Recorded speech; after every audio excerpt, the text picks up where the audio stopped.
All right, welcome back, everybody. Here we are with Thirsty Thursday number 16. We're going to talk tonight with little Timmy Jerscheid. It's kind of wrong to say little Timmy Jerscheid. He's not so little anymore. 26 years old, I'm getting there. Hey, you'll always be little, all right? Exactly.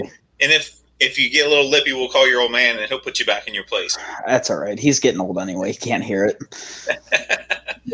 So tonight we're talking about cadet programs or high school programs in the fire service, how we can cultivate them, how we can get them in, keep them interested, and that's going to kind of lead into our recruitment and retention. And I think this is a great talk for tonight. We've got Timmy again said he was 26. Trevor, who's experienced, very experienced, and myself kind of in the middle between there. And then we also have the career and volunteer experiences that we have and the different levels in the organization that we're at. So it's going to be a great talk tonight. I'm really excited and see kind of where it goes. So as we've kind of started from our talk in Alaska, I think Lisa gave us a great idea is we want to know where you're at or where you're watching from. So in the comments below, fill in where you're from, and maybe if you guys have any experience, we'll get that on here. If you guys have been a part of a cadet program, if you guys are working on recruitment retention, put that in your comments because we might call that or shout you out and see what you guys got going on. So little introduction. Again, Ben Waples, Salisbury Fire Department, and had the opportunity to work with Trevor. And Bobby is usually here with us, but he's been having some rough weeks in Ocean City with training and all that kind of stuff. So hopefully he joins us. And then Timmy, got to work with Timmy when he was a cadet in Ocean City. So with that, we'll kick it over to Trevor and we'll keep going. All right. Thank you, Ben. Appreciate it. And Timmy, great to have you on the program tonight. I've got a lot of stories about Timmy growing up, but this is probably not the appropriate time or place. And actually, I see one of the people who actually made you catatonic as a child just logged on, Mr. Hickman. But anyway, of course. Trevor Steedman here. I've got 33 years in the fire service and worked in Ocean City for the majority of that. I've been down here in South Florida for almost the last 4 years. And I've had the privilege not only to work with Timmy's dad in the fire service, but also with Tim. So it's kind of neat to see that generational gap. Bobby won't be able to join us tonight. Actually, Ben, he had texted me a little while ago, so he's a little bit hemmed up. But so we're going to be missing out on Bobby tonight. But some of the things I'm excited to talk about tonight are not only the cadet or junior firefighter programs, but also the vocational programs at the high school level. And sometimes they're one and the same, sometimes they're not. And to me, if you could combine the two of them, you'd have a really, really great turnkey program that really gets young people interested in the fire service, gets them in at an early age, gets them on the right path, not only to enter the fire service, but also gives them a career track as they go through. I'm very fortunate where I am to have a relatively young workforce when it comes to that, and we'll discuss some of those things later on. But before I turn it over to young Mr. Jerscheid, I've actually known, and again, it's kind of weird calling you little Timmy, but that's what I've known you as. I've known him since he's about 3.5 years old and used to chase him around the firehouse when he would act up with a box and threaten to ship him to China. And like I said, I still laugh when I think about Mike Hickman. Really, well, that's another story for another time. But I see that you've recovered very well from that. Nothing that probably several years of therapy and Coors Light couldn't take care of. So with that, Timmy, little West Coast lemonade. Yeah. Wow, yeah. I see the apple did not fall far from the tree there. Very nice. All right. Well, anyway, with that, Timmy, it's great to have you on the show. You have a background and experience as a cadet. I came up. I entered the fire service as a cadet in the mid '80s. So love the program. It was instrumental in getting a start in the fire service. So with that, I want to turn it over to little Timmy Jerscheid for an introduction.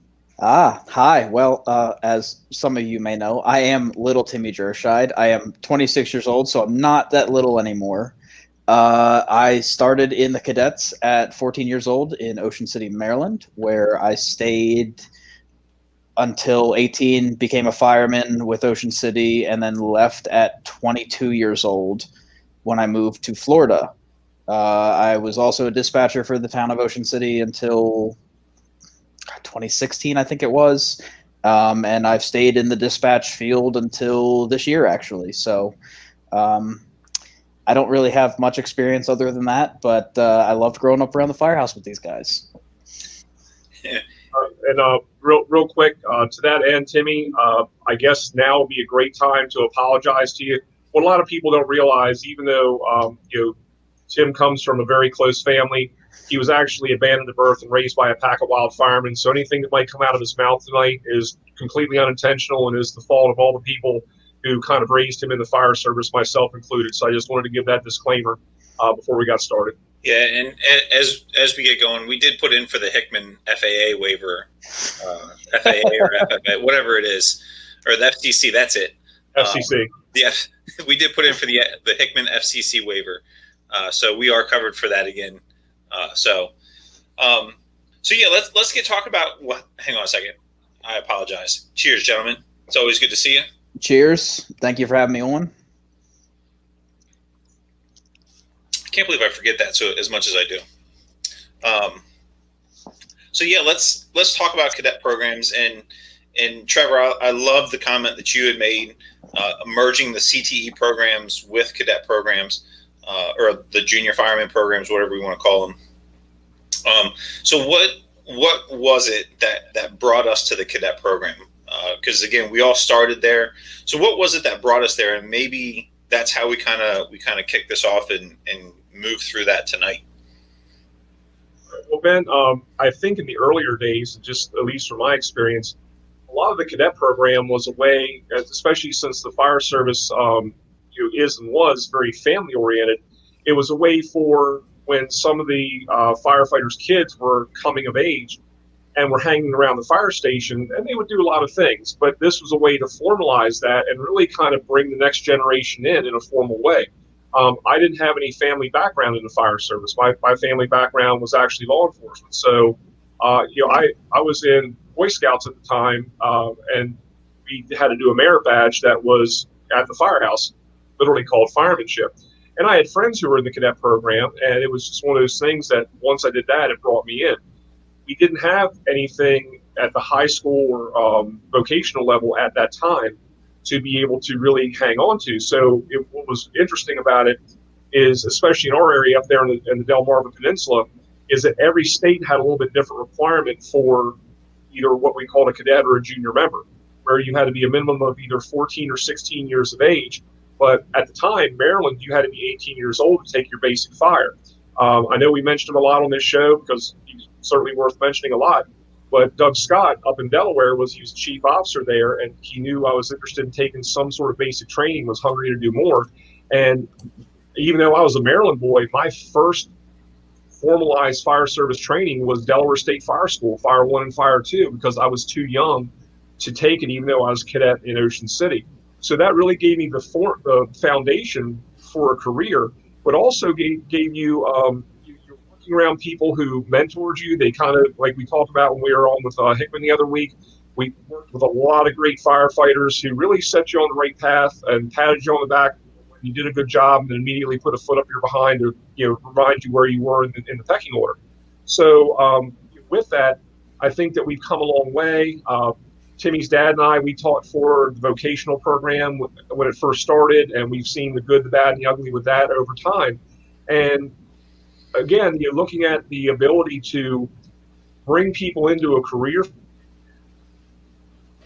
field that can be very rewarding is wonderful. But then also the flip side of that is you have some people that might have for lack of a better term, more of a glorified or a Hollywood interest in it. They watch all the television shows and the Backdraft, Chicago Fire, whatever the case is, and think that that's what it's like every day. However, once they get into it and say, wow, this is really work, or you really got to have your head screwed on straight, or they don't cut the commercial after 15 minutes so you get a break. It really kind of weeds out some of the people earlier on, and I don't mean that in a negative way, but you have the opportunity to try a career field and find out earlier on versus more into adulthood where you could be going down a different career path. So I think there's a lot of worth and value as long as the systems are set up right. So with that, I want to ask Timmy, your your experiences, the ones that we can talk about past the statute of limitations that we don't have to register with the authorities anymore for child abuse. But anyway, some of the things like the experiences you got through the cadet program, and what would you maintain and what would you do differently? So for me, it was different. I had a different experience than you did, obviously, because you didn't have any background with family in the fire service, whereas my whole family, has been in the fire service. So growing up in and around the firehouse, it was not forced on me by any means. Dad told me to make my own decisions. If it was something I wanted to do, then absolutely, go out and try it. And I turned 14 and I loved being around the firehouse, loved being with the guys. And so I signed up for it. It was definitely, it was a fantastic program. It still is fantastic. I think, I think anybody who is interested in some form of, public service field, because they don't really have anything for the police department at that age. So, if you're interested in the public service at any age or at any point before you turn 18, I think cadets or a junior fire program is definitely beneficial. For me, I know like Uncle Trevor said, in the Delmarva area, things are definitely different than they are around the country. And as a requirement in high school in 9th grade, you have to do 20 hours of community service, I think it is. So you could count 10 of those if you were in the cadet program. And I know we went through a lot of different people who were just in there to get their 10 hours and then they were done. But some people got hooked on it and stayed. And I mean, that's what we want to do. So you want to try and not make it fun, but you want to make it, an experience for them that they're never going to forget and they get hooked on. Honestly, I think that's really good. Timmy, let me ask you this: as the youngest of the group here on the code night, in my day coming up with the cadet program, we had a lot of things that we could do, but it might have been intramural sports, recreation department activities, everything else. But then you had some downtime as well, where as a young teenager, if you weren't hunting, fishing, or doing sports or something else, you were essentially just especially when you were driving age, you became able to ride the circuit, and I'm sure you're well aware of that, where you go from place to place to place and just kind of visit and hang out. Now there's so many more things that attract a younger person's attention. I mean, there's the gaming is just off the chain right now. There's a lot more activities, and putting the COVID pandemic aside right in this point in history, but how do you, in a cadet program, like you said, you want to keep it interesting, you want to keep it something where people are going to come back, but how do you compete, and especially something that's more structured and paramilitary, but how do you envision competing with all the other things that are available for younger people to do and maintain a viable cadet program? See, unfortunately, that's a problem that we have, with my generation and the younger generation is, we don't, a lot of people in those generations don't feel the need to go out and do something, as like the cadets or a police department or military, stuff like that. So the ones who want to do it, you have to really hook them on it. And with the different things going on now, I know when I was in 9th and 10th grade, my first 2 years in cadets, I was also balancing Boy Scouts. I was balancing soccer. So, you can balance it, but some people just don't want to make that extra effort. And that's unfortunate, but it's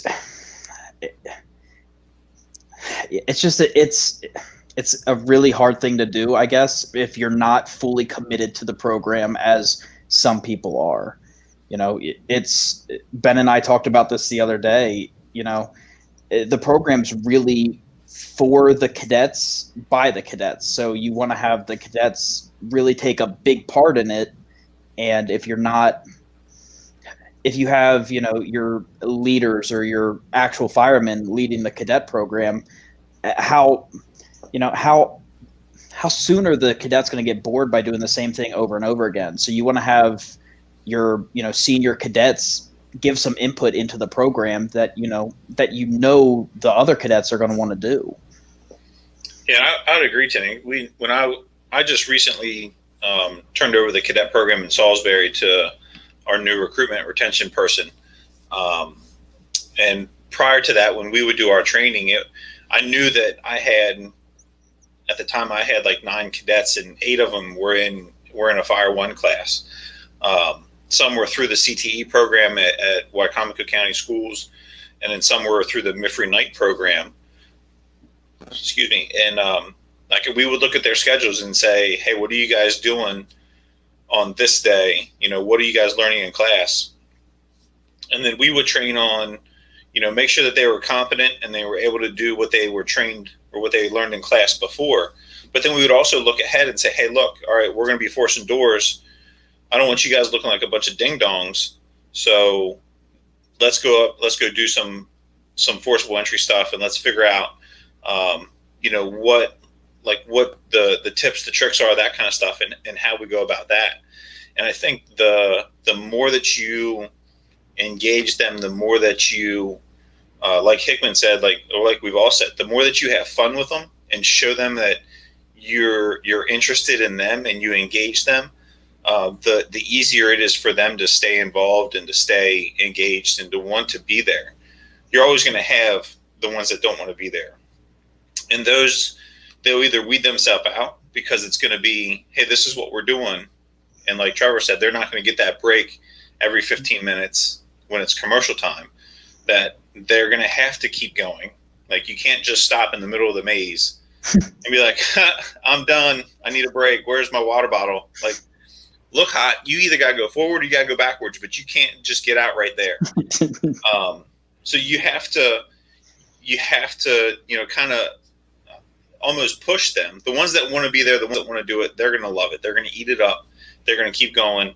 But then the ones that they're there because they have to check the box for their community service hours. They have to, mom or dad said that you have to get out of the house and do something. Like, they're going to figure it out that the fire service is not for them. And I think that's, like, it's good and bad. I mean, we have the same thing when we talk about regular members. Like, oh yeah. I want to be involved. Well, I want to be involved to the point where I get my T-shirt and then I go home,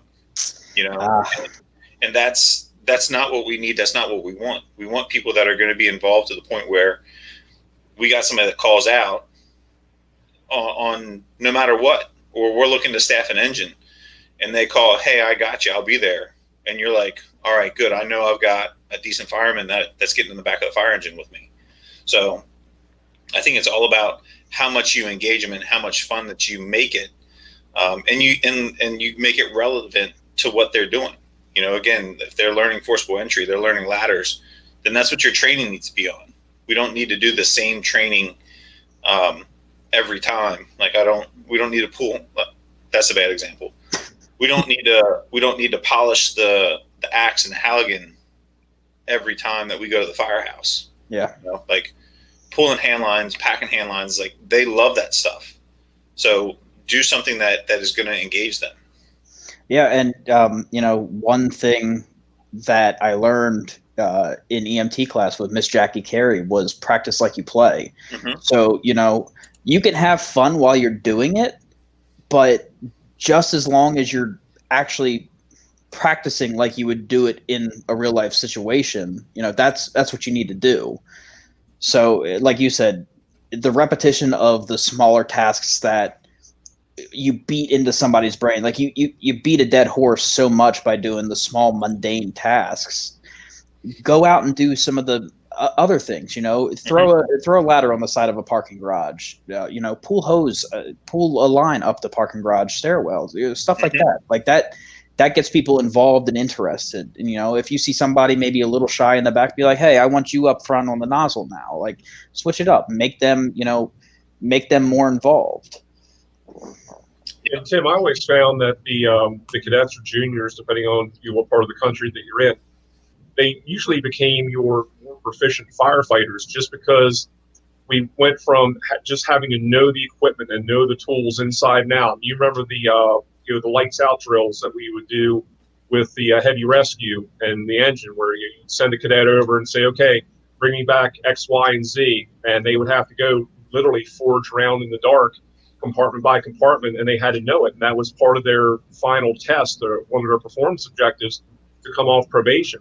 So on the fire ground, the cadets, even though they were somewhat gophers, they were extremely proficient, and it was really a source of pride for the cadets when they could outdo a probationary firefighter who didn't have that background or experience, because you'd say, hey, Proby, I need this, and they give you a blank stare, and you turn to a red helmet, or in Ocean City, the cadets wore red coats and red helmets, and say, I need this, and they were back before the words got out of your mouth. So it was really a source of pride. And then once they became a probationary firefighter, they really achieved their probationary requirements. So I don't want to say easier, but they had more depth and more knowledge of it. And then you just saw them have a more rooted foundation in the fire service. And to Bill Bounce's comments too, is it's so important at that point to teach them the history and tradition, because we lose so much of that in the fire service. And there's people like, you mentioned Jackie, but also her husband Skip, who does quite a bit of that. And, when we would do it, even in our academies, the career academies, is to say, let's not forget the people whose shoulders we're standing on. And, I had the privilege and opportunity with your dad to go up to the Baltimore City Fire Academy and teach up there.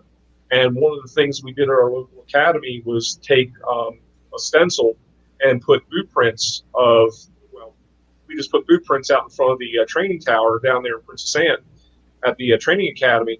And we would ask the recruits and say, well, what do these boot prints represent? And we had some good guesses. They'd say, okay, it's the RIT team, or, something else, or, maybe the whoever the leaders were for the academy or what have you.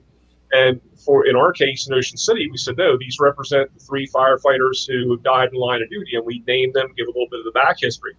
Well, one of the instructors who had come down with us in Ocean City, it was from Baltimore City, took that back, and that's where obviously a lot of your family history is, Timmy. And I believe it was your great-grandfather, correct? It was. Who died in the line of duty in Baltimore City. And when we had an opportunity to go up there, and when you see, I forget how many it is now, but at the time it was probably 200 plus of those stencils on the outside the training tower in Baltimore City, and your father was standing in the boot prints of number 115, and the lead instructor says, do you know what these boot prints are? Went through the whole thing, and told the recruit class that these represented all the firefighters in Baltimore City who had died in line of duty. And he said, you see that gentleman standing over there in that set of boot prints? And they're like, sir, yes, sir. And he said, well, that's Tim Jerscheid. And they kind of looked like, oh, okay, well, we got that when they did the introductions. Of course, they didn't say that. They said, well, you know why he's standing there in the 115th set of boot prints? And they said, that's his grandfather's.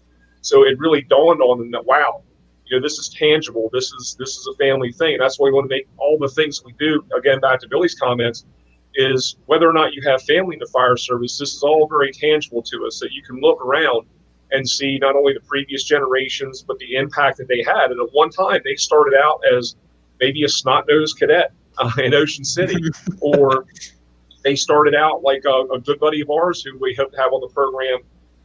He's a lieutenant and on an engine company in Harlem right now. He was in special operations in New York City.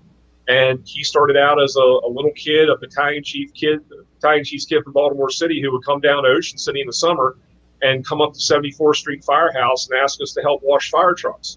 And the guy's leading an engine company, a very busy engine company in one of the largest fire departments in the world right now. So you never know not only the experience, but what kind of influence that person who came in as just that young, impressionable individual is going to have later on. So whether or not you've been in that department or have family history there, it goes a long way. I think Timmy, you'd agree with that, especially with your lengthy family history in the fire service.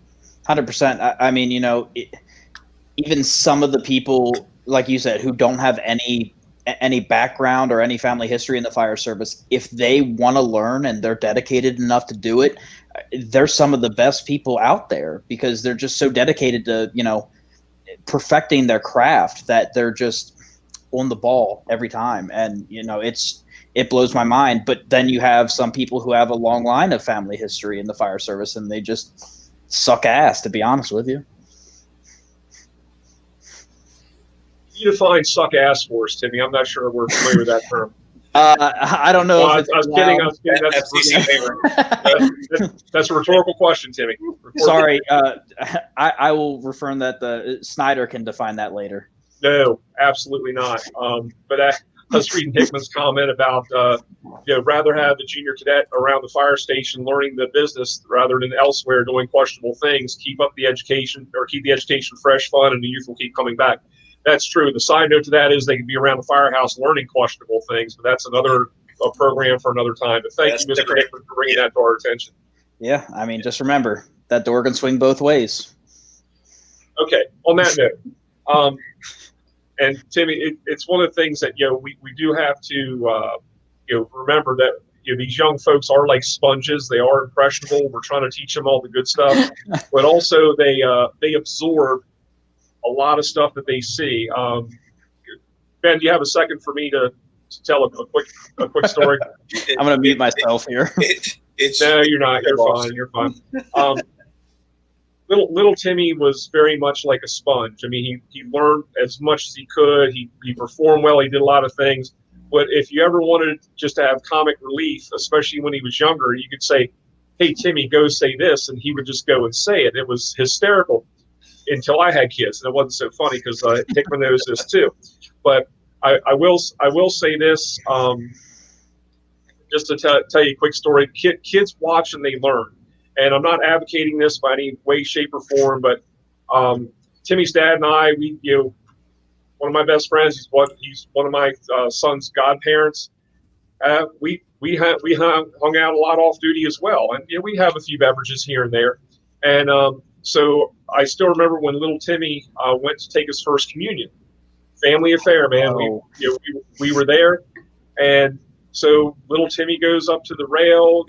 They explain everything about communion and the bread and wine, or in the kids' case, grape juice, and they explain the meaning behind everything. And little Timmy's all dressed up nice in his Sunday best, and his grandmother, Miss Emma, and that woman's a saint, by the way. How she's in the Jerscheid family, I'm not really sure, but anyway, little Timmy's grandmother's there. Everyone's really proud. Well, we watched little Timmy kneel at the rail, and they give him the bread, and he eats the bread, and then they give him the little cup of grape juice, and explain the grape juice, and he's right up there at the rail, and no kidding, he takes his grape juice, taps it on the rail, shoots it back, and me and his dad are like, "Oh my God!" And we could feel his grandmother's eyes burning the back of our head. We're like, I'm not turning around. Yeah, so that's what happens sometimes. That just like George Washington said, I'm paraphrasing, influence is very powerful, whether good or bad.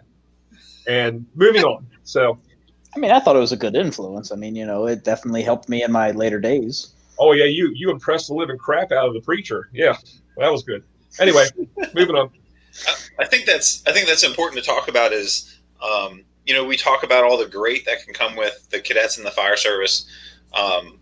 But at the same time, we have to remember that they're still high school kids, and True. In Salisbury and Ocean City, that these kids are riding apparatus at certain points and going on calls, and we have some that are if they go through the CTE program, they potentially come out of high school with Fire One, Hazmat Ops, Rescue Tech, EMT. Like everything that they need to get to go to Salisbury, to go to Ocean City, and get a full-time job at 18 years old. But at the same time, when they're riding and they're out getting their calls, they're doing that kind of stuff. There's some of the things that they really don't need to see.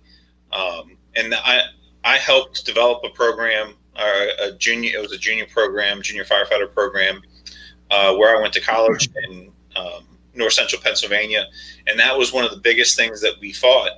Was, hey, what about when we go on these calls and you got this 15-year-old kid and you got this body hanging out of a car? What about, and we even had the same thing in Salisbury. Like we're addressing some of the, not addressing, but we were updating our policy on cadets. and in there it talks about the operational requirements to them riding, and that was one of the questions that were brought up. So I think that's something that we need to consider. We need to have a plan, and that's something more at Trevor's level, at my level as company officers, as opposed to the cadet. That's something that we need to be aware of. If we know that we're going to a call and it's dispatched as, ejection or whatever. I mean, you pick the call, or you get there and you realize that you're like, holy shit, like, I don't want to see this. I sure as heck don't want this 15-year-old kid to see this. That's something that we as the officers, as senior firemen, that we need to address that and be like, hey, I need you to stay here. I'll explain it later. Just do as you're told right now. So. Now, Ben, I agree with you. And, Timmy, I want to see like what your experience going through that. Because obviously you heard some of the war stories coming up, and we're probably a little bit more, prepared to handle some of it. But Ben, that's, as soon as you started talking, I agree with your point 110%, is that for a 14, 15, whatever, teenage kid to process some of this, and we expect them to do that and just say, okay, suck it up, buttercup, this is part of the job.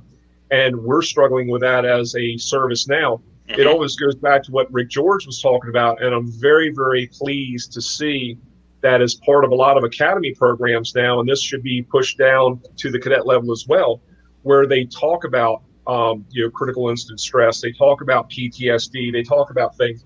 I remember years ago being invited to talk to a high school class that they didn't have a cadet or junior program, but it was a career day. And of course, they want to know, oh, how much money you make? What's the worst thing you've ever seen? And you start talking about things and, hey, guys, look, one day you might get in a relationship, you might get married. You realize that the fire service has a 50% divorce rate. And that's not tangible to them yet, because, the boyfriends and girlfriends at that age, sometimes, 2 weeks is the longest they've ever been in a relationship. But you're absolutely right, is, we need to take that in. And I think that in Ocean City, it really hit home, especially with the cadets, when one of our own was, tragically killed in an accident. I was actually on that call that night. But then this was not only, we had cadets who responded to one of their brethren who was killed. And we're like, oh, that's some of the big boy stuff that we're not even really good at handling. So now we've got all these juniors looking at us and cadets saying, okay, well, how do we handle this? And we're sitting there just as torn up as they are, but we have a little bit more life experience in trying to keep our poop in the group. So, Timmy, along those lines, what are some things that you see that we can improve, or where do you see the boundary lines? Because, of course, as young people and cadets, we kind of, it doesn't wear on us yet. We don't have children. We don't have a family that's relying on us. We're relying on our family more at that point. So where do you see from where things were that you experienced to where we could take them to make that a better experience for these younger people and have, make sure that we're taking care of them throughout their career? I mean, when you start out, you're always balls to the wall, no matter what, even 18 years old into your, early 20s, early 30s as a fireman, you're always balls to the wall. And unfortunately, I didn't have to deal with the loss of one of my fellow cadets. But my first year in cadets, it was a meeting night, and we got towed out for an accident on Route 50. And it was actually one of my classmates that died in a crash. And,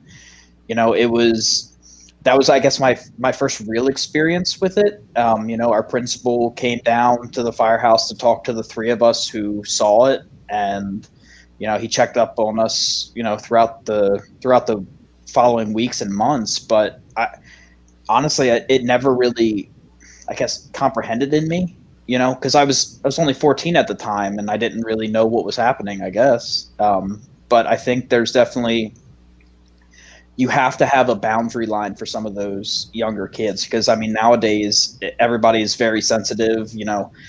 Depression and anxiety are very, very high throughout the country. Not only during this COVID crisis, but in general. So you have to treat them with a pair of gloves, but you don't want to you don't want to censor them from everything that they may experience throughout their whole career. So it's a very fine line that you have to walk with it.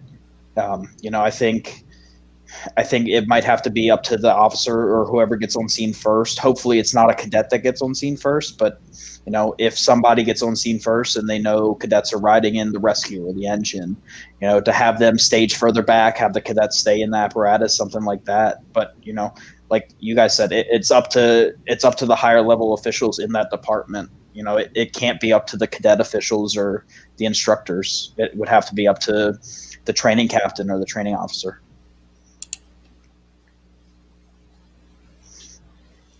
And that's a great point, Tim, because we have to do a collectively better job, and we can certainly get the buy-in and also the opinions from the Cadet Corps.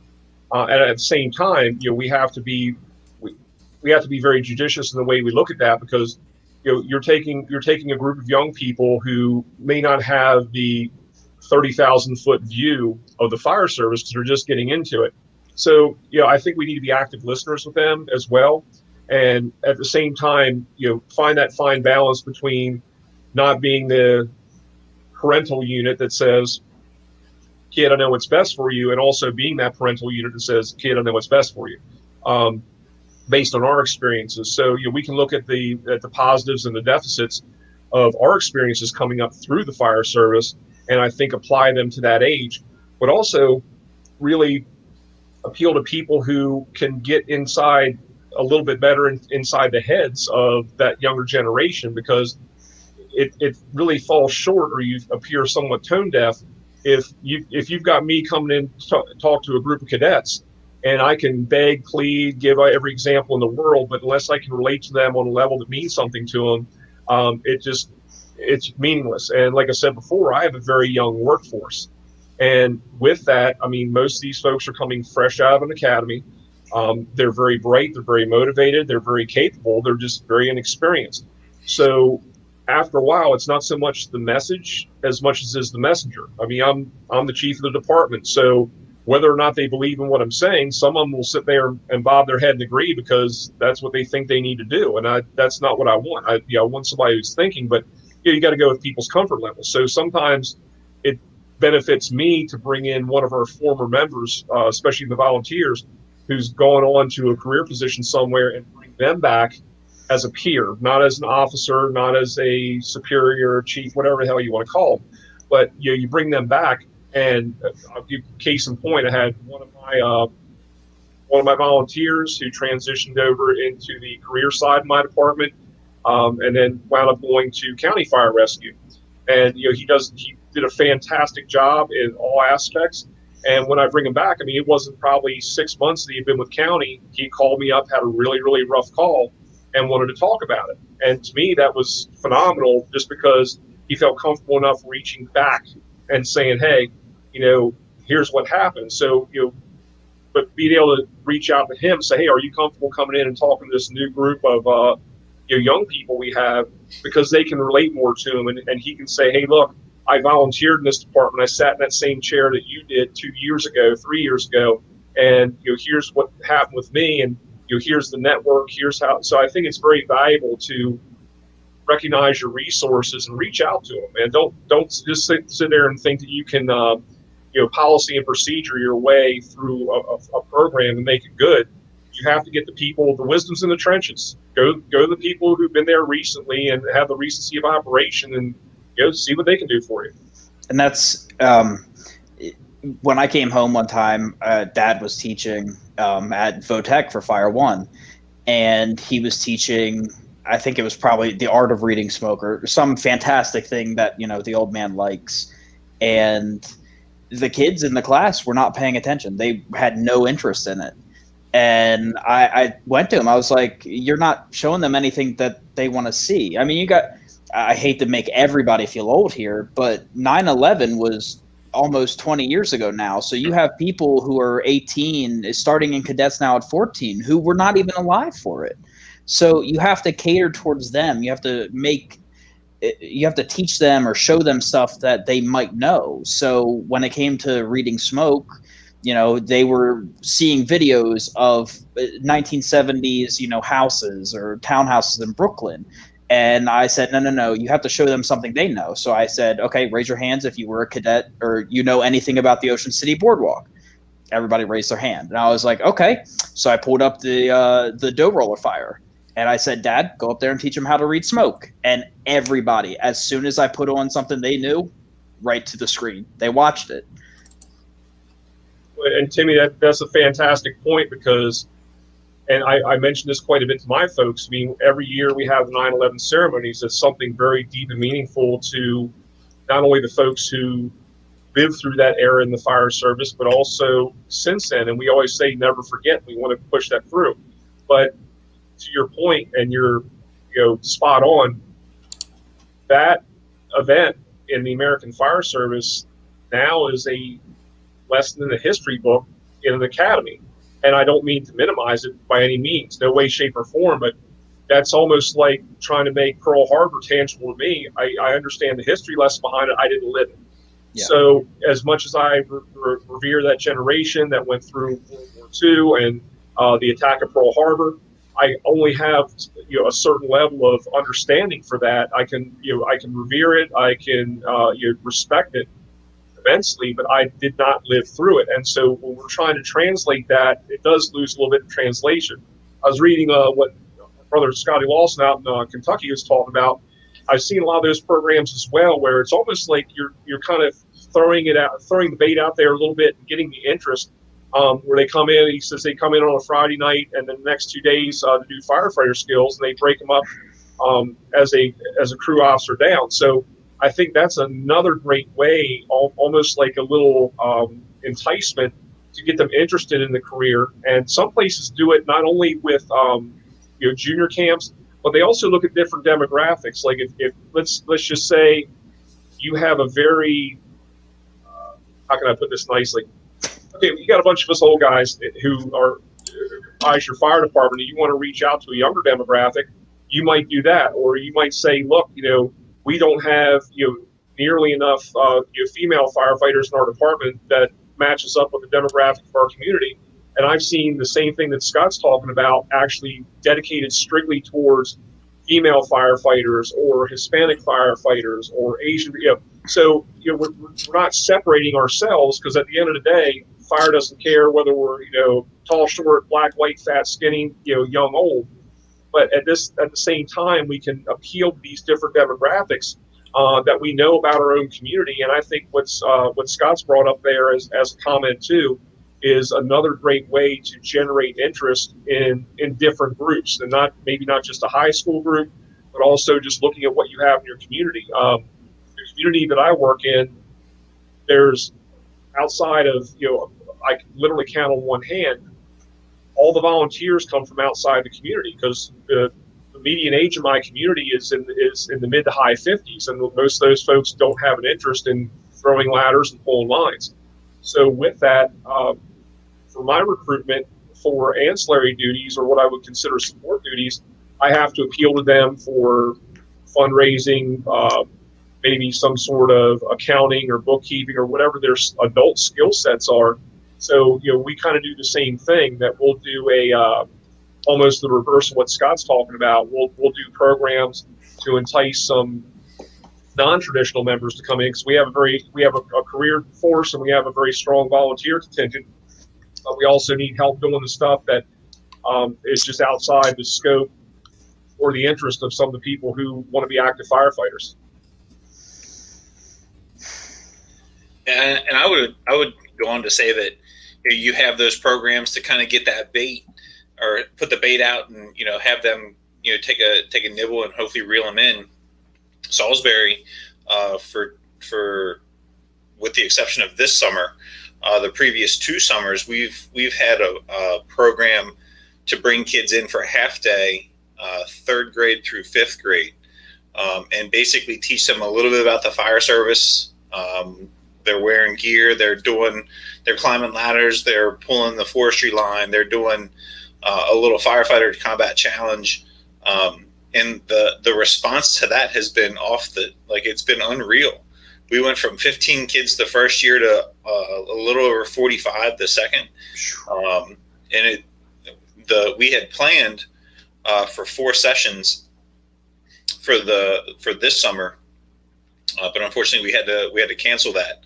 But it was like, it's insane the amount of interest that there was in that. So the programs that are out there to get kids involved are awesome. It's just a matter of how we're engaging them and how we're using them, because that's our future. That's what we need to make sure that we're taking care of is, the 3 of us, we've got 3 people at 3 different spots in our fire service careers. And at some point it's going to be, and I'm going to share my screen here for a second. At some point it's going to be, hang on a second. It's going to be those kids that are sitting on the ground. Yeah. That are good, that the fire service is going to go to. And that's what we have to cultivate. That's what we have to bring up. And that's what we have to, welcome into the fire service through our cadet programs, through our mentor, our brother, or big brother systems, all of that kind of stuff. But that's who we need to make sure that we take care of. And that when we say we're going to start them young and we're not going to lose them, that's our future right there. So, sorry, I'm just. No, you're fine. I mean, and going along with that, I mean, community outreach, for the younger generation, like you said, that's going to be the future of the fire service. I mean, when you're going through elementary school, you have Fire Prevention Week, and then at the end you have the big. They burn down half of a cardboard house, and Uncle Trevor runs in there with his hose and sprays it all down. Acts like the hero, and then after that, you don't have anything. I mean, I know, where I grew up and the schools I went to after elementary school, there was no big fire prevention celebration. And then up until cadets, there was no outreach to learn about the cadet program. The only way you learned about it was through word of mouth, or you had family in the fire service. So, there needs to be more of an outreach, in your middle schools, like 7th and 8th grade, when you're 12, 13 years old, getting ready to go into the 14-year-old in high school. Be like, hey, when you get into high school, here's a cool program to check out. If you're interested in any of these, nursing, if you're interested in nursing, get in the fire service and get your EMT, it gets you on a line to get to the nursing, just somehow reach out to these kids, get even the lightest, the little bit of a spark you can get in them. Once you hook them, that's all you need, then you get them talking about it. And from there, it just keeps on going. And Timmy, that's where I think that the merger between the junior cadet programs and the technical schools, or the technical programs, can really benefit each other, because you're absolutely right. Unless you have a high school program in your area or even in your region, pretty much like you said, it's word of mouth. We in the fire service in general, we're very poor at marketing. We're very poor at really getting the word out there. And again, reading one of Scott Lawson's comments, talking about they use the IFSAC skills, so when they get to the age where they can actually apply, they're ready for the firefighter 1 and 2 testing. Okay. Side note to that, one of he's actually one of my shift commanders, but he's also in charge of volunteer services. He does a lot of functional fitness to get them ready for the CPAT, because in the area I am now, they use the CPAT as a physical fitness requirement to get in, and that's what hems up quite a few applicants. And they're certainly physically capable, but those specific items that they have to do to perform. So in addition to what Scott's talking about, it's also nice to be able to do that, but that's sponsored at the local level versus maybe integrating that within a cadet program or within the technical high school or VOTEC program, where you can say, okay, if you want a career in this industry, here are the benchmarks you have to meet, but then not only give them the tools, but the path to get there. And I think that we have much more viable candidates, because it is distressing when some of these candidates go for a job, their dream job, and they don't make it the first time, and they have to realize that, hey, you've got to find another way to get there, and they can't give up. But it's still the more advantage we can give them to prepare themselves to go, it just makes them a better candidate, and it doesn't waste it doesn't waste a lot of time. But for it, like in our cases, for any kind of career employment, and that's where a lot of our volunteers, it's specific to my department, a lot of our volunteers are trying to get hired on in the area, in the county, in the region, the municipal departments. We have a relatively small career force, and we don't have a lot of turnover. So the opportunities within my department to transition from volunteer to career are relatively few. But we try to give them. I hate to see my volunteers go, but I love losing them to success. I hate losing them, but if they're going to go to a career, and so it's gotten to the point now where we train the crap out of them. We'll do mock interviews. We'll do a lot of things with them to prepare them, and knowing full well that we will probably never receive the benefit of what they do further in the fire service. But I say that with a caveat, maybe not directly. They might not be pulling lines and throwing ladders for my department, but some years later, these are going to be the people who are going to be officers, they're going to be instructors, and some of the people coming up in the service will benefit from, directly or indirectly, from their skills and experience that they got as a junior member or a cadet, or just as a young person who was mentored and put on the right path. Yeah, I mean, I agree 100%. I think if we can train them well enough that, they learn from us, and then in the future, when they go to train, the next generation, they'll be like, oh, back in my day when I was at Ocean City, or, when I was in Salisbury, they're hitting from those different areas. And it's like, you're going back to the time when you were the cadet or you were the younger member and learning all this stuff. And you're resonating with that younger generation that we have now, where, they might not necessarily, they might not be involved until they hear something, like them, or, And another thing with the VOTEC program, I think that if you have an interest in one of those programs, the EMT, fire, or both altogether, you should, before the 11th grade or before you turn 16, you should be able to, choose and roadmap out your classes to benefit you in that way. Physical education is only a requirement for one grade, but it's an elective if you want to keep doing it. So, I mean, for me, I wanted to be in the best shape possible when I went to fire school. So I elected to take gym every year. So, there needs to be a way to cater towards those kids who want to do vocational activities like fire and EMT, and not even that, other activities such as HVAC and car mechanic and stuff like that you can learn there. But I mean, that's a whole different that's a whole different school issue. And Timmy, I'm looking at a comment that Brother Hickman made here, and it said you'd like to know the reasons that kids didn't continue. Maybe the factors can be corrected to retain more of them. In your opinion, and I just had this thought based on that and some of the things you're just saying, Timmy.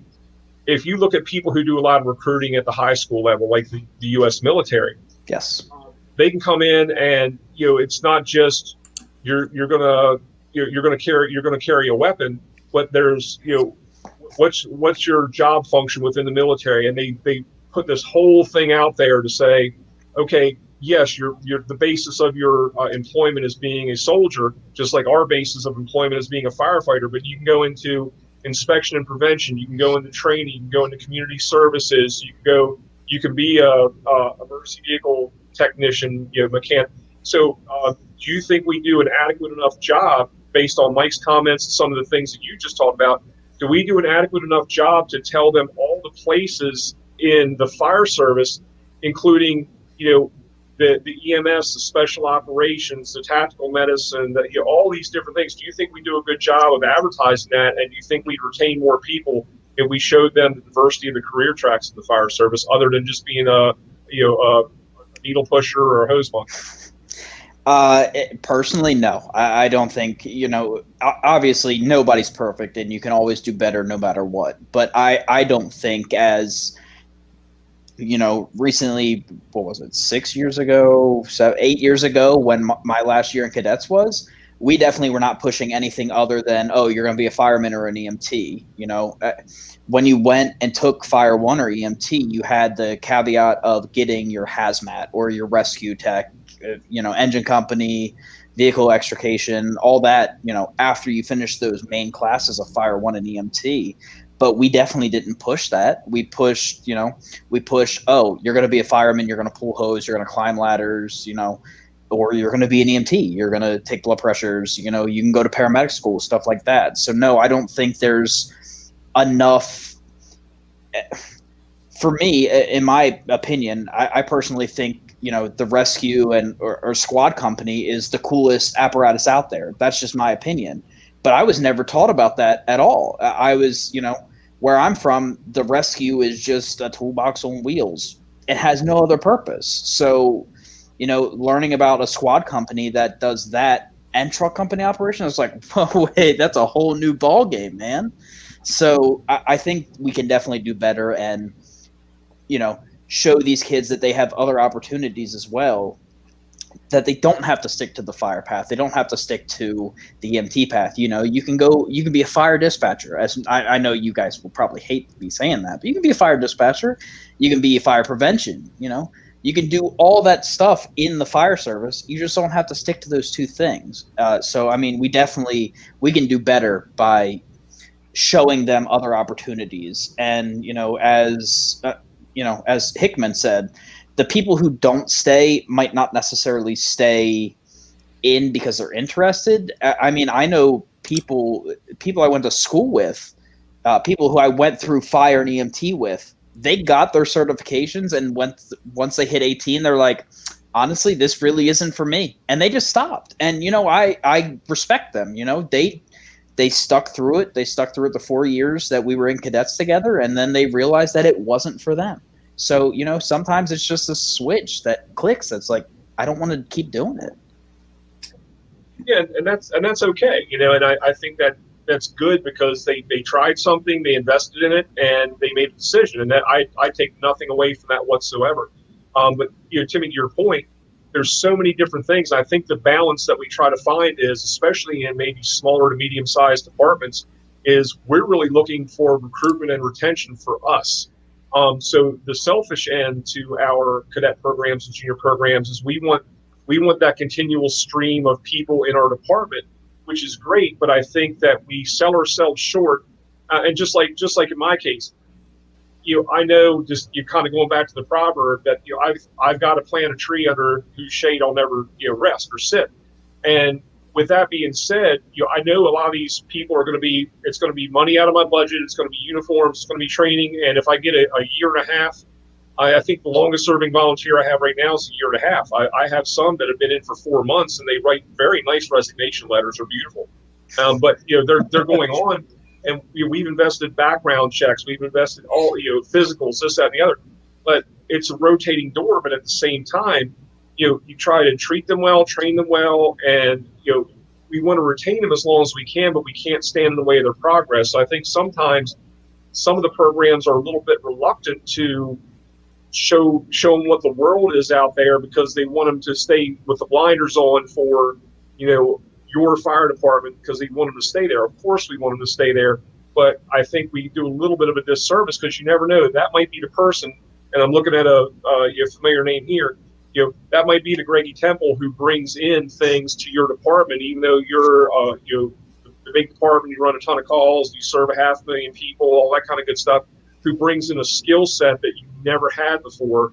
That might be that person who goes out and brings that back to you. So, if you kind of hobble them and keep the blinders on them because you're selfishly trying to keep them, they might not progress to the point where they're going to be the benefit that you want them to be in the future to the department.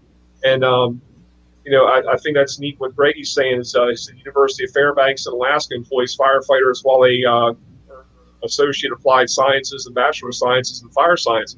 And that's, there's a lot of college programs too that I think, and that's another track maybe you can talk about, Timmy, as well, where you go from cadets to places like there, or University of Maryland has a very extensive, so does Montgomery College, live-in programs for firefighters. No, Ocean City started one, and one of our biggest challenges there is we weren't a college town. I mean, we were busy. We had a lot of stuff and neat things to do, and you got plenty of experience. But it's not like you walk across the street to your campus, unlike, say, University of Maryland with student population in the double digits of thousands, and you walk across the street from your dorm and you're in your sociology class. So there's a little bit of a difference there. But can you talk about a little bit of that transition from the being a cadet and then staying in the service, whether it's dispatch, fire EMS, or any of the other ancillary parts of the fire service, and how you see that we could improve on that? Yeah, I mean, absolutely. When, for us, it was as soon as you turned 18, you filled out your application to become an active fireman. The one thing that I understand why it had to happen, but the one thing I did not like about that transition was you served 4 full years in the cadet program being a probationary fireman, and then you still have to serve a whole nother year being a probationary fireman. That's the only one downside that I personally saw about going into it. I personally don't have any college education. Good old Stephen Decatur, and I kept my I just stayed employed. As soon as I graduated high school, I went right to work and fell in love with my job. So, the people who do have those programs, such as PG County, Prince George's County, for those who aren't from Maryland, or Montgomery County, the ones who are able to staff a live-in program fully as those places do, that's a huge benefit to them, because you have these kids who may live there almost year-round. Unlike Ocean City, we're a resort town. As you said, we don't have a college campus. We have the beach. So, you're coming there for the summertime just for the beach and to live at the firehouse. I mean, to be fair, those are two great things. And there is an education that they get while they're there over the summer. We can't talk about that education. Yeah, that's not covered under the Hickman waiver. No. Yes, that's the 74th Street University. Go ahead, Tim. Yeah. Hey. But yeah, I mean, I think places that I know Progress Fire Department, I believe it is, in Pennsylvania. Yeah, in Harrisburg. In Harrisburg. I mean, they have a college campus nearby, and they're one of the best live-in programs in the country that I've seen. So these places, that have colleges nearby where you can earn your degree in, it might not necessarily be in fire science. It could be in whatever you want it to be, but you're still giving back to your community and you're still living at the firehouse. So, those places definitely have an upper hand in the volunteer service as opposed to other places that don't have that. Yeah, when I went to school, when I went to college, I was fortunate to live in a firehouse for 2 years, and it was awesome. It was fantastic. There wasn't a day when I was in school that I wasn't on a fire engine, and we weren't all that busy. We averaged out about 1 call a day, like 360 to 380 calls a year. But it was fantastic. It was a wonderful opportunity, and my degree is not even close to a fire science degree. I don't even think Lock Haven had fire science as an option. But we had a bunk room, and there was a number of guys that they had gone down to PG County and they had lived there. We had a couple guys leave Lock Haven, and they were career firemen in DC. One, I think, has since retired as a district chief. One is still there. I think he's a captain. He was a captain on a captain and a lieutenant on a couple of the rescue trucks. I mean, very, very competent, awesome firemen, great guys to come out of there, and that lived at the firehouse. And it was an awesome experience. It was fantastic. It was one of the best things that I've done. I hope Rachel didn't see that. That Rachel getting married, that was the best thing I've done. Timmy, remember that? Okay. She's in the other room. Good recovery there. I think she has headphones and she can't hear me, so Perfect. we're good. And the other thing, I mean, I think Timmy had a great point, and maybe looking at building these programs, I see exactly what you're saying, because you might have been literally a captain or lieutenant in the cadets and earned that spot, and then the next thing you know, I mean, you're just a suck ass probie again. Which, hey, earn your bones, do what you got to do. But I would agree with you that maybe because you've already done that, with the exception of some of the performance objectives that require you to be of age to be able to do them, for the insurances, this, that, and the other, maybe instead of serving the entire 1 year probation, because you have, Joe Shit the Rag Man who comes in with no fire service experience, serves the same 1 year probation that you did with 4 years behind you, doing all the crap and really earning your bones then. So maybe what it is to say, okay, as long as you had a satisfactory record as a cadet, and you maybe whack your probationary time from a year to 6 months or 4 months, whatever it is that would be reasonable to achieve those performance objectives. So that might be something too. Another little quick side note, because I know we're running out of time, is one of the things I'm reading a lot of great things about what some of the states are doing and some of the areas are doing for higher education in the fire service, or to encourage higher education, is I know in this state, maybe on the volunteer end as well, but on the career end, they offer a supplemental compensation. So if you've earned your associate's degree, and there's all sorts of programs out there to give scholarships and help with different things. But if you earn your associate's degree, you can do a supplemental compensation through your department that the state reimburses your department for. You get 50 extra bucks a month. If you have a bachelor's degree, 100 extra bucks a month. I don't know about you guys, 100 extra bucks a month is pretty darn good.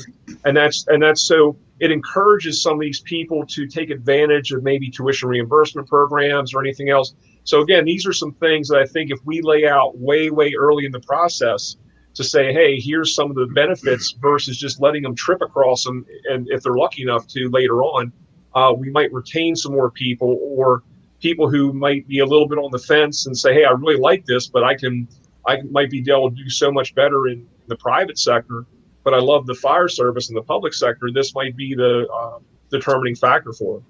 And I mean, another thing when it comes to, in the cadet program, between that 14 and 18 year range is what you do in cadets is not universal. There's no set in stone program. So in Ocean City, between 14 and 18, you couldn't be within 50 feet of the fire zone.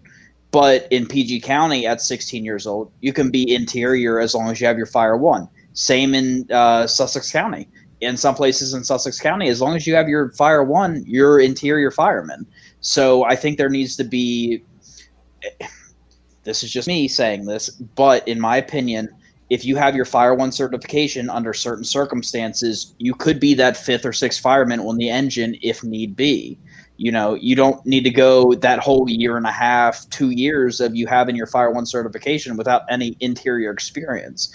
Because at 16 years old, your mind is still growing, and you're able to learn from some of those best people out there. I was fortunate enough to learn from, Uncle Trevor and my father, and, I was very fortunate to grow up around them and learn from them. Good how'd that work out for you? Good things. But, for people who weren't fortunate enough to grow up around that, it's just I think it would be beneficial to maybe take a look at your program and say, hey, you have your Fire 1 certification. Let's hook you up with a captain, stay together with him on the fire ground. If you're able to go interior, then go ahead and do it. And I think what Scotty Lawson's saying too is an interesting point, and very few do this. It's kind of really great to see they're doing it out there in Kentucky. He said his department does $500 on IFSAC certification, so that really gets people interested and pushes them towards the certification process, which validates their training. I know there's a lot of discussion on all sides of the certification process, but I think that's a really interesting take and something that could be some valuable information. Yeah, absolutely. And I know you said we're running out of time, so I just want to hit on one big recruitment retention thing real quick. So, in my personal opinion, I think year in review videos are a perfect recruitment retention way. Kentland puts out their video once every year. That gets everybody hyped up. Not many people like Kentland, but you get to see people who go to fires constantly.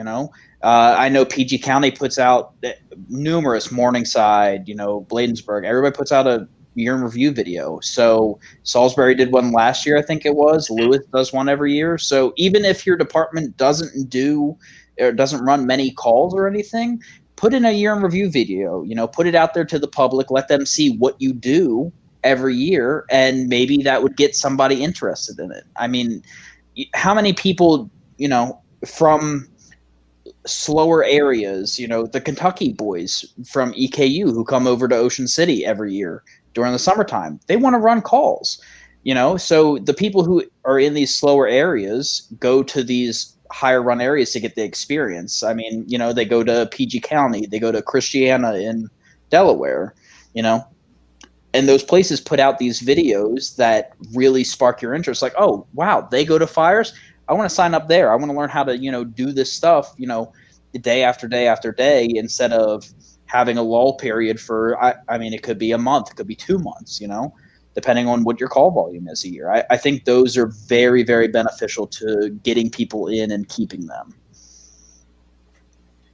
I think, all great points on that, and I really appreciate your insight on this, especially since you're out of all of us, you're the most recent one who's served in the Cadet Corps and was very, very successful in it, and actually brought a lot of innovation to it. And so, real quick, still getting married, right? I am. Outstanding. Congratulations, and I'm still into officiate, right? Oh, absolutely. Okay. And that's one of the blessings for those of you who don't know, little Timmy Jerscheid, who I'm still picturing as the 3-year-old I'm stuffing in a cardboard box at headquarters, is getting married. So congratulations. He's actually asked me to officiate that wedding, and I will not tell any embarrassing stories about you during your wedding or the reception. I was fully expecting you to pull out the little black book that you had of me when I was a little kid and just start reading it. But one more thing before we do go. Shout out to my man Noah King from Pocomoke City. I think he's training lieutenant now. Good old Noah. He wants to let everybody know that there is a South End Worcester County Rescue Day coming up in the near future. Plenty of open spots to sign up for. Plenty of amazing teachers. I know they just had one recently that was very successful. The guys down in Worcester County are really doing it big with training, in the off season. So if you and your department are out there looking, go online. You can find it on, I think, Pocomoke's website or the Delmarva Firewire Facebook group. Go ahead and sign up. Excellent, man. Well, thank you for that. And you're absolutely right. Worcester County is really taken off with that. Your dad's, I know, have been instrumental in that quite a bit, especially some of the other brothers like Jason and JD and so many people, especially in the departments in the south end of the county and mid-county as well. Well, really all over. But yeah, you're glad to see the training's taken off, and it starts at the root, man. When you're a junior member and when you can get that interest and get that hunger for training and keep it, that's what's really important. So with that, Timmy, do you have any final thoughts before I ask Ben to go around the horn and take us out of here? No, just, thank you for having me on to, spew some nonsense for the last hour and 15 minutes. Trevor, you got anything final for us? No, I pretty much said everything I need to say. Again, appreciate everybody tuning in tonight. See, got a shout out from the 74th Street Baptist Church, little Sin up there on 74th Street in Ocean City. But I appreciate everybody who did tune in. And Timmy, thank you again for the insight. Hope this gave a little bit of help to some folks. And as always, you can certainly reach out. And if we don't have the answer, we usually know the people who do. And we really would love to see the fire service continue with the vocational programs and also the junior firefighter cadet programs, the career days, all those things that really build us up, because we go through peaks and valleys, but I think we got a lot of great people ahead of us, and we need to cultivate them now. So again, thank you, everybody, and Ben, I'll turn it over to you to take us home. All right. Thank you, sir. And thank you again, Timmy, for joining us. It was awesome chatting with you Tuesday night and tonight. Great conversation, great comments, everything that we were getting through tonight. So thanks everyone for tuning in and joining us. Just as Timmy mentioned, I got a message from Noah earlier today about the South End Rescue. That's November 14th, 2020. We'll post that on our Facebook page. I've shared it on my personal page. Noah's got it all over the place. So please, if you're interested, check that out. It's going to be awesome.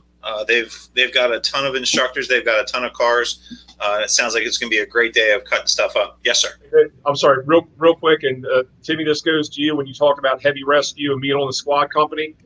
When you arrive on the scene, the squad gets there, and, they're kind of like when the public has an emergency, they call 911. When the fire department has an emergency, they call the heavy rescue or the squad. I know we go back and forth and BS with each other about that. Timmy, you got to learn how to do the squad nods. When you get on scene and everybody's like, "Hey man, what's up?" You just go squad nod right there. Yeah, all right, go ahead, Ben. Sorry. All right, thanks. There we go. Let me just practice one more time. There we go. So we talked about that. The South End Rescue Day, going to be awesome. Check that out. Go to Noah's page. Like I said, we'll post it. As it relates back to our conversation tonight, and as we've talked about many times before, it's always about mentoring the new person. Take care of that new person, because eventually, like we've said tonight, the three of us at some point are going to have to leave the fire service. We have to look in the mirror and say it's our time, and we have to have mentored, we have to have trained, we have to have developed. I'm right here. I can hear you. So I can hear you. I'm right here. Yeah, and you're still going to go at some point. I know. kicking and screaming, but yes. The last one was a great party. The next one's going to be a great party. I'm excited for both. Thank you. So, with that being said, our next Thirsty Thursday will be November 12th, which puts us into No Shave November. And I've posted a little. Yeah, see, I've even got a little something going. I can't grow anything. Yeah, I'm gonna. Me neither, but we're gonna do it. Yeah, we got it. So with that being said, No Shave November, we've got a post coming out next Monday, the November 2nd, with a little history about No Shave November and where it came from, and a little bit about the fundraising. What's funny is it's probably actually that color if you were to try and grow something there, boss. Ooh. That's messed up. Love you, man. Love you. It's a good thing I'll forget what you said in about 10 minutes. Yeah, right. So check that out November 2nd on our post that's coming out for No Shave November. If you're going to participate, please send us a picture so that way we can share that as well. I'm going to give it a shot. We'll see how long it lasts. I'm usually good for about 2.5 to 3 weeks before it starts driving me nuts. So, but we'll be sharing all that. Smoke detectors, as we change our clocks. When you change your clock, change your smoke detector batteries. So we're going to have something coming out for that too. A little image that we're going to post up. So tell your people, tell your folks, tell the people that you're serving when they change their clocks to change their smoke detector batteries to help keep them safe. And then Halloween tomorrow night and Saturday night, go out, have fun, take care of the kids, give them a bunch of candy, and don't give them like the pennies and the apples. Like give them the good stuff. All right, splurge. It's okay. It's been a shitty year. We've got the pandemic. Give them the good stuff. Take care of the adults too. Give them the good stuff. Yeah, I don't know that we can say give them the good stuff when we're both drinking natural light. Like, okay, well, first, having a stroke right now. Hickman, it's first of all, no, it's not amateur hour. I wish I could be drinking natural Natty Boh, but they don't serve that in Jacksonville, so gotta go with the second best. So, you all right, Trev? Continue. He's disappointed in me. It's okay. So, I'm never disappointed in you. Again, thank you guys for joining us. We'll see you November 2nd or November 12th for our next Thirsty Thursday. Watch the website, watch the Facebook page, Instagram, Twitter, all of that stuff to see what our next topic's going to be. And thank you guys again for joining, and have a great night. There we go.